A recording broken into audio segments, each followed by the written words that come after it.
Hello again, loved ones. This is Matt Stevens, and I hope you're doing super fantastic as always. And I read a lot, I guess. Yeah, I guess that's a matter of opinion. But I have currently been reading A New Science of Heaven by Robert Temple. Very highly recommended, and it is very, very good. However, about the first half of the book is very, very science-y. And I've said before, dear loved ones, I understand the purpose of the science, but that doesn't make it so that I follow it, right? It's like Itzhak Bentov, one of my favorite, quite possibly my favorite author, possibly. Anyway, very sciencey. I understand why it's necessary. I do. That doesn't make it compute so easily. So I have to do it in little bits, But I'm getting there. So anyway, there's that. And in the meantime, like in the last day or two, I've been skimming through the Light of Egypt by Thomas Burgoyne, which is a very hermetic book. It comes very highly recommended. Obviously, I haven't read it yet, and I'm not sure I'm even going to read it. I mean, it's a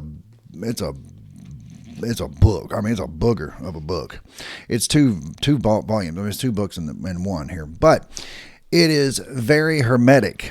And I say that because I know that I've always been very interested in Gnosticism, and lately I've been talking a lot about Gnosticism and Gnostic philosophy and things like that. And as I was looking through this Burgoyne, The Light of Egypt, I kind of had to have a little face-to-face with myself, I suppose, in that I had to kind of be like, Matt, you're kind of more of a hermetic philosophy kind of guy than Gnostic.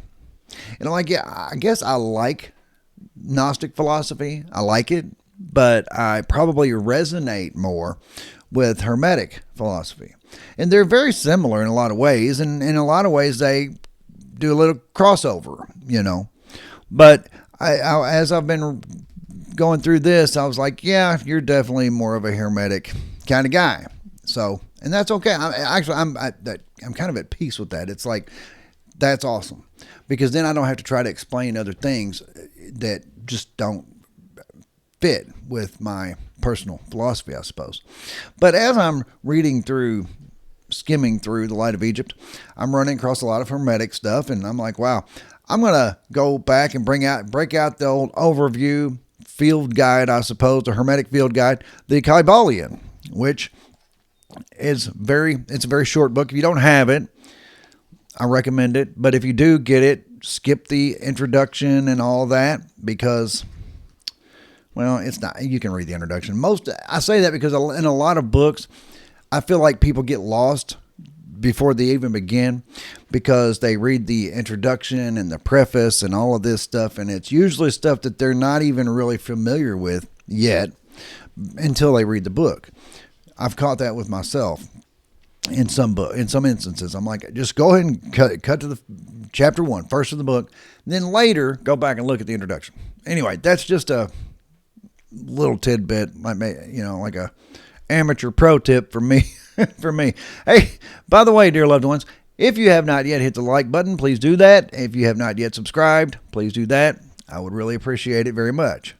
So anyway, in The Light of Egypt, it has a obviously Hermetic philosophy, and it really kind of goes into how the world, this realm, the Earth sim, if you will allow me, is a school of sorts, or more of a training environment, right? And that we experience things that do not exist in the astral or the spiritual or even the heavenly realms. I'm kind of reminded of Darius J. Wright.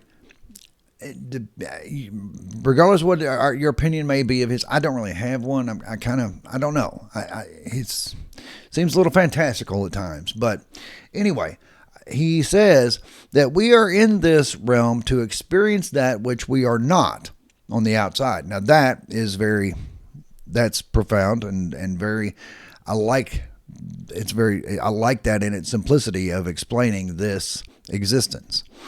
But in the Light of Egypt, it talks about the ultimate purpose of the soul's evolution is the mastery of the lower forces, right? And by that I mean, when we look at the source, right, the universal consciousness or God, right, when we look at that, that is the I am, the ultimate, the head honcho, where everything else emanates from, right? It is the infinite speed vibration, as Itzhak Bentov shows us, that what the infinite speed is, with the sine wave, the vibration, when it's at its points of rest, but the infinite speed is when it's constantly at those points of rest. There is no motion, well, there is, but it's to the point where the top of the sine wave and the bottom of the sine wave have gotten so fast that they've overlapped. So that appears to be at rest, but it's like it's an infinite vibration. It's a paradox. That's all. It's a paradox. It's like, how is it at rest and infinitely fast at the same time? It's like, well, that's the paradox, and that is what the universal consciousness is. But as it's emanating its energy, its self, its being out into what we see as a cosmos, its vibration slows down, right? It slows down as it gets further out, to the point where eventually it gets to us, dear loved one. It eventually gets to this earth realm. The 7 megahertz range, 7 hertz range, which is the Schumann resonance. And that basically means, what that means is that, it does mean, what that means is that it vibrates, goes from here to here and back. It does one oscillation, 7 oscillations per second. That's what the frequency is. It's how many times does it go from here to here and back to here in a second. And Earth, the Schumann resonance, which is the frequency of Earth, and I got to believe that's our range. We operate within that range of the Schumann resonance because we are in the Earth realm.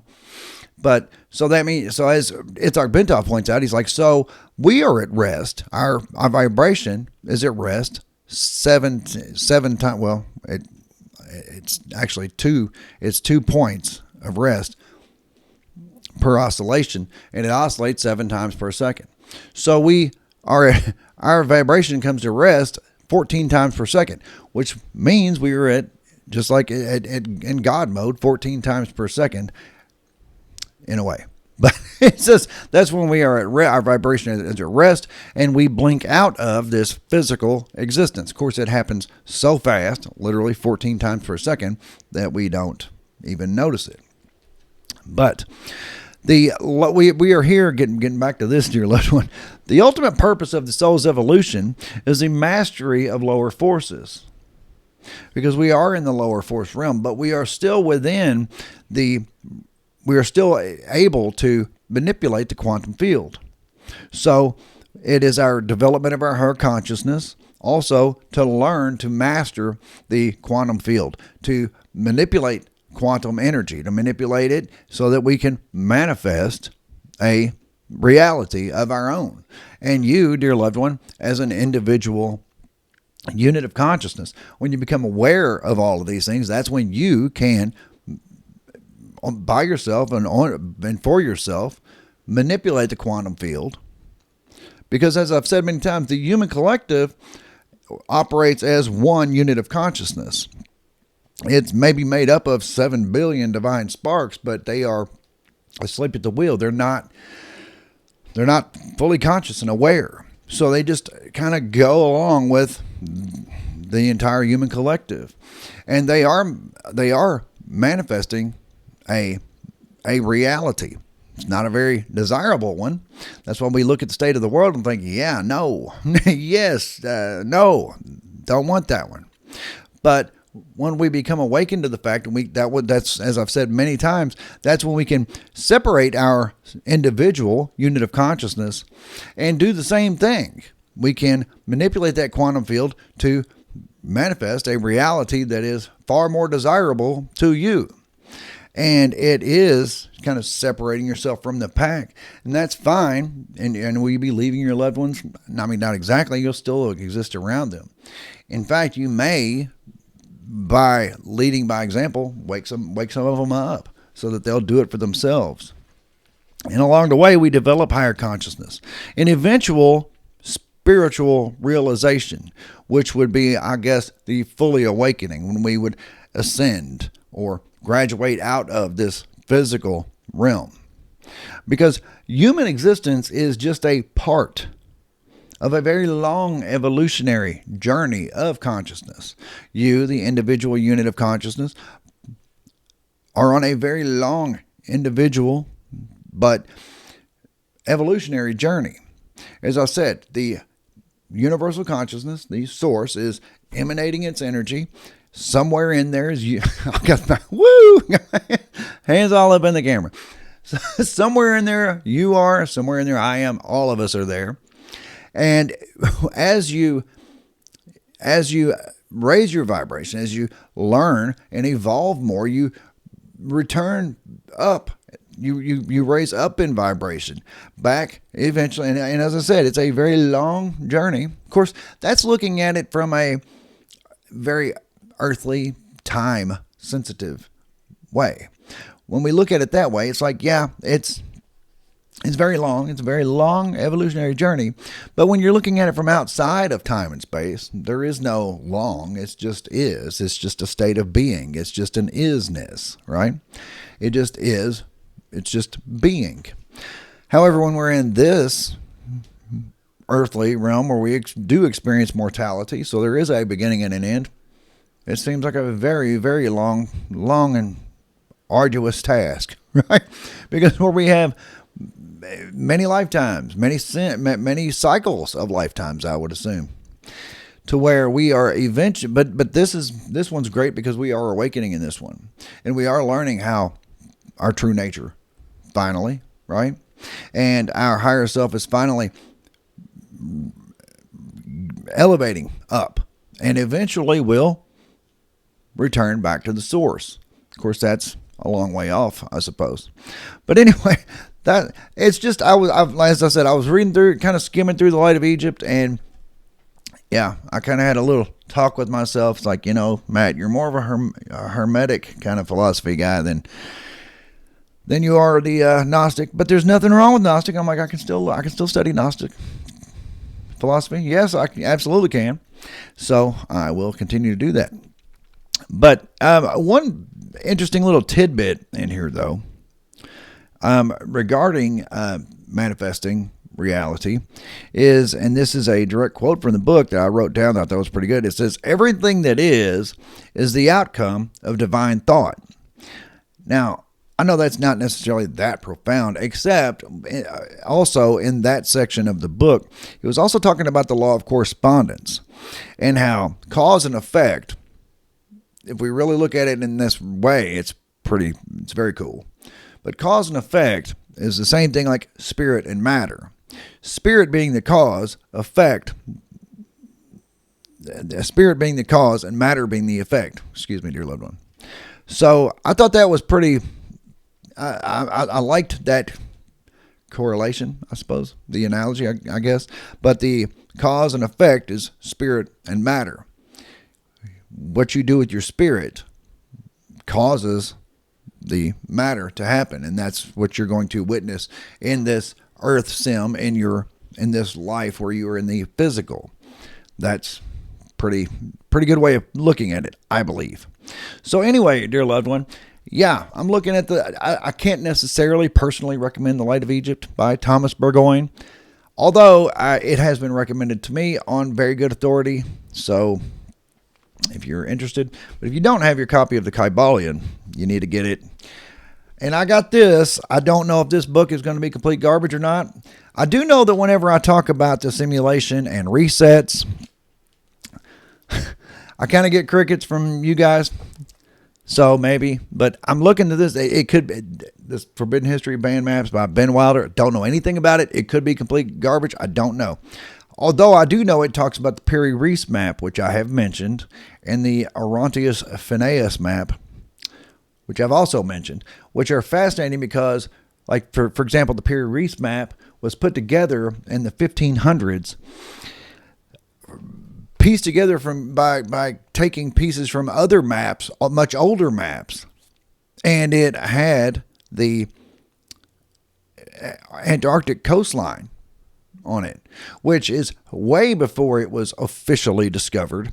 Also, it's ice-free coastline. It's like, wow, so you're trying to tell me that you have a map of the Antarctic coastline without ice? It's like, yes, it does appear that is the case with the Piri-Reis map.